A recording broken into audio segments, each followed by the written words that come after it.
Welcome to Beating Cancer Daily. Beating stage 4 cancer for 30 years still takes my breath away every time I say it. I'm Saranne, founder of the ComedyCures Foundation, and I hope you'll join me for just a few minutes daily for the next 365 days so we may laugh, learn, maybe cry a little as we live our best days beating cancer daily together.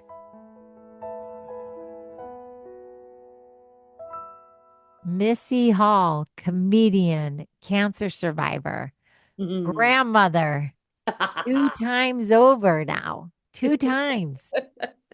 This is a big thing. I just wanted to say I'm so happy you're back. I think it's your 43rd episode of Beating Cancer Daily among hundreds of episodes. This is so exciting. You've become a grandmother while we're recording. You've rung the bell for radiation. I mean, we have all these milestones captured, but I just wanted to let you know something so ridiculous. Do you know that I awakened with leg cramps? I haven't had them in so long, but I got super dehydrated. They're so painful. Do you know that the episode of Beating Cancer Daily, the fan favorite that aired today, was cancer leg cramps? No way. How did you find that? I cannot tell you. I listen to my own podcast every day because I That's want to know what's crazy. airing and Yeah. I just want to know when people come up to me and they're like, "Oh, I love today's podcast." I know that that's the episode that aired. So I dealt with this horrible leg cramp. I had to get a massager. I had to deal with it because it was super dehydrated. And then I pop on the podcast to hear what today's episode is. Fan favorite, how to deal with cancer leg cramps. Bingo. I listened to my episode. And Did I you did do it? everything that I said to do in the episode, which I recorded so long ago when I had leg cramps. And I did a deep dive research study on how to get rid of my leg cramps because I had them in chemotherapy. And so I did this research and now I got rid of my own leg cramps for my own episode. Is that narcissistic or that's just cool synergy? That's what I want to know. I think it's I'm going with the cool synergy. I'm going with the cool synergy. I thought you'd get a kick out of that. That is.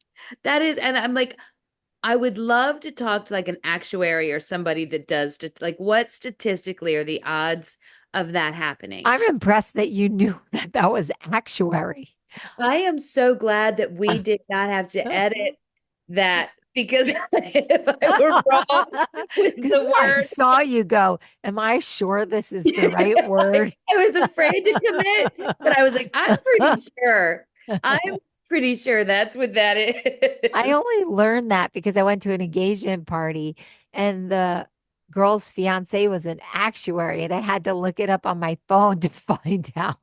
I only know the word because I was having some fun with an audience member at a comedy show and who said that I always make a joke about not needing algebra. And this person goes, well, I use algebra. I'm like, what do you do? It's like an actuary. And I made him tell me about that. I'm like, well, you must be fun at parties. Like you have the most boring job ever. I'm sorry we started this conversation.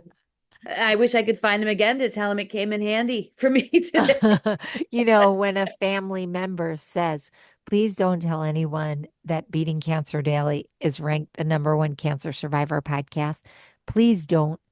And I'm like, why? And they're like, because we will never get to talk to you. You're going to get sucked into so many conversations. And they say, we just want to have dinner with you and not have any conversations with outside people. And we just want to have it relatively quickly. So that's my go-to.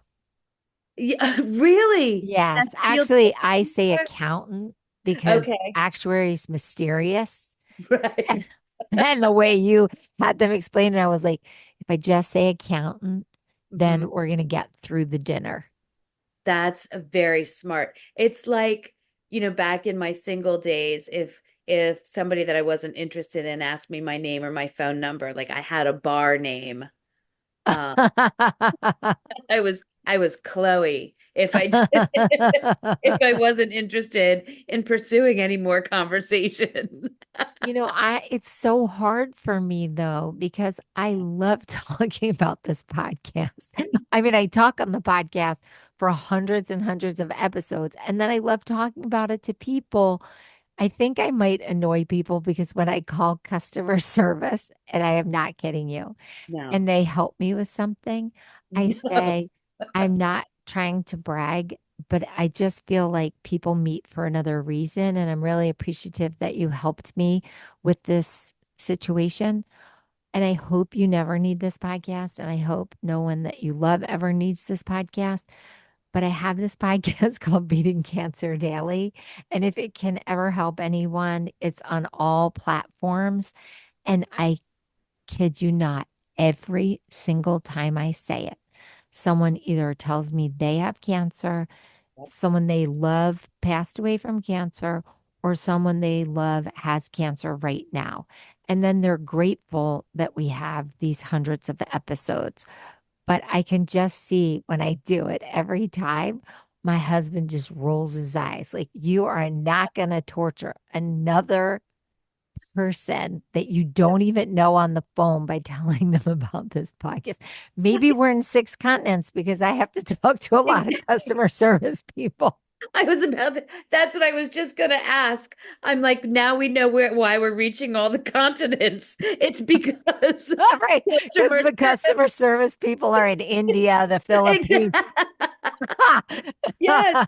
It's why Oh, there's a surge. exactly. It's oh, that's phenomenal. Do you know, I talk about it in situations when people talk to me, even just about diet. I'll be like, okay, so the podcast, Beating Cancer Daily. I'm like, don't panic. I'm not saying you have cancer. I'm saying, like it covers so many just good aspects of health in Well, general. because Jackie's episodes Yes. every week, I mean, I think she's up at about Yeah. 50 episodes.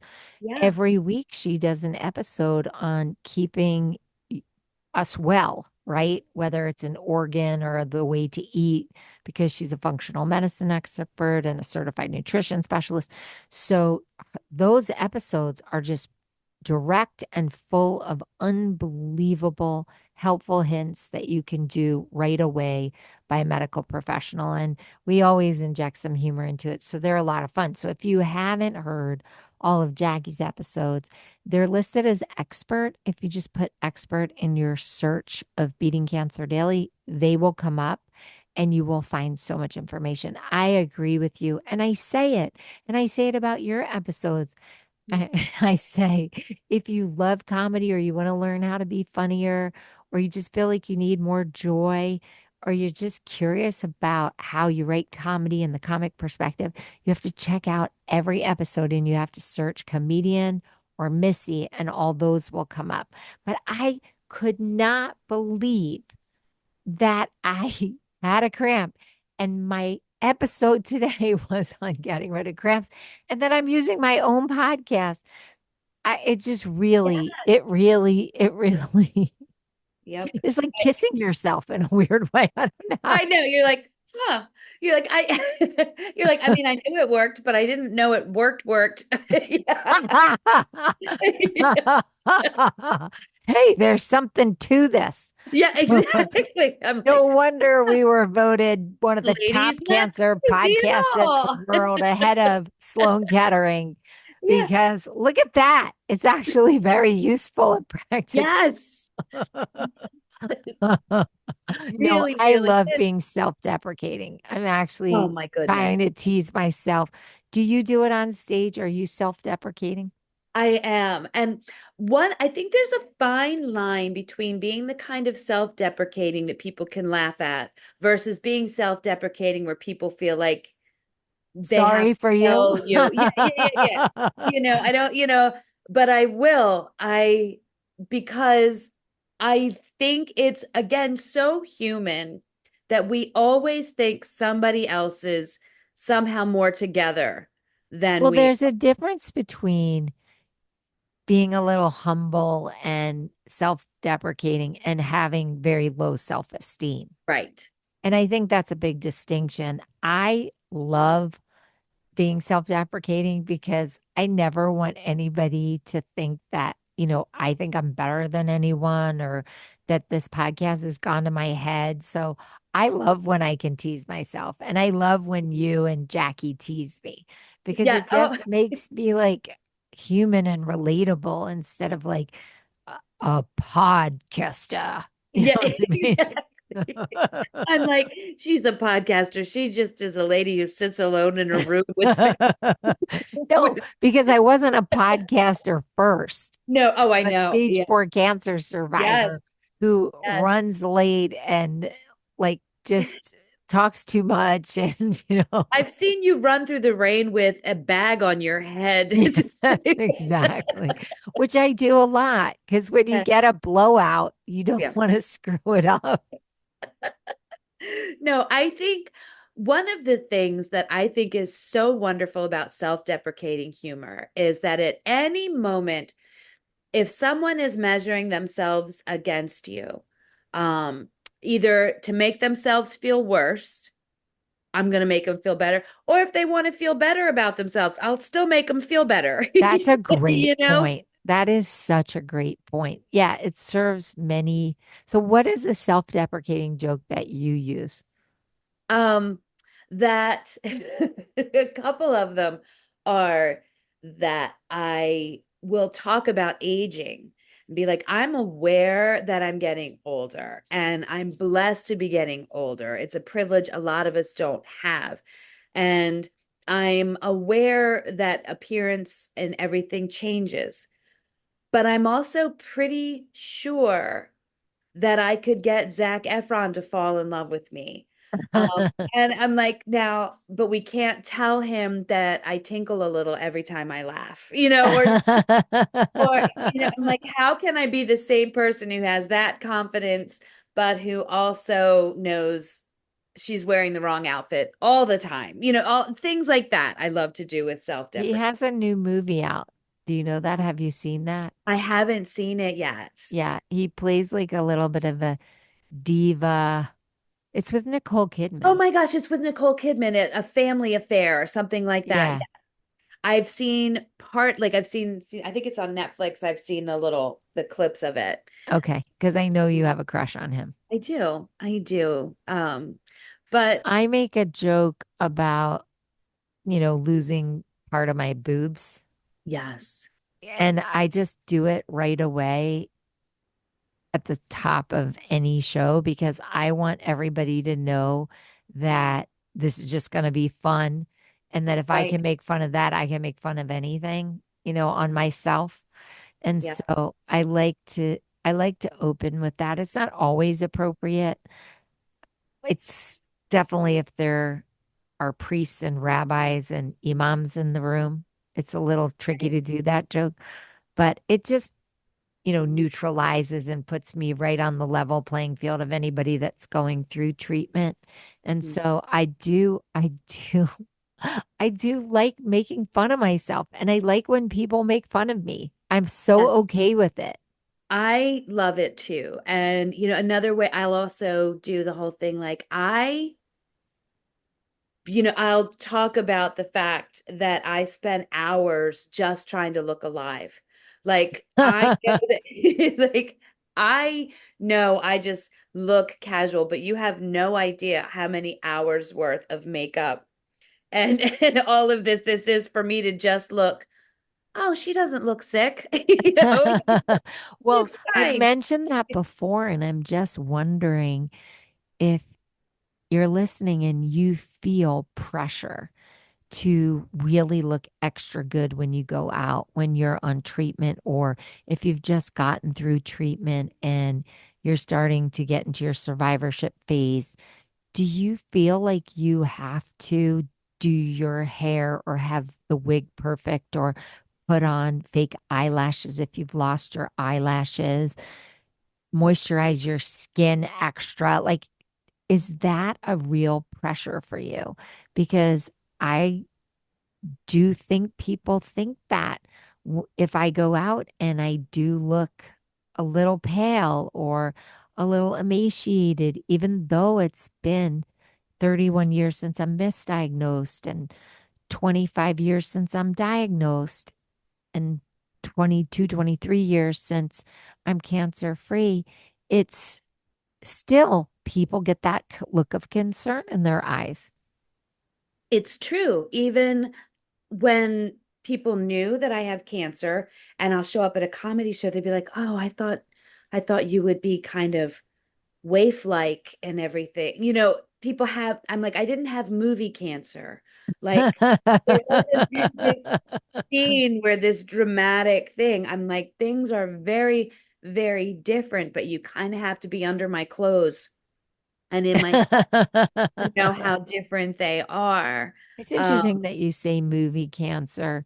mm, I like using movie cancer when I need to have a pity party for myself.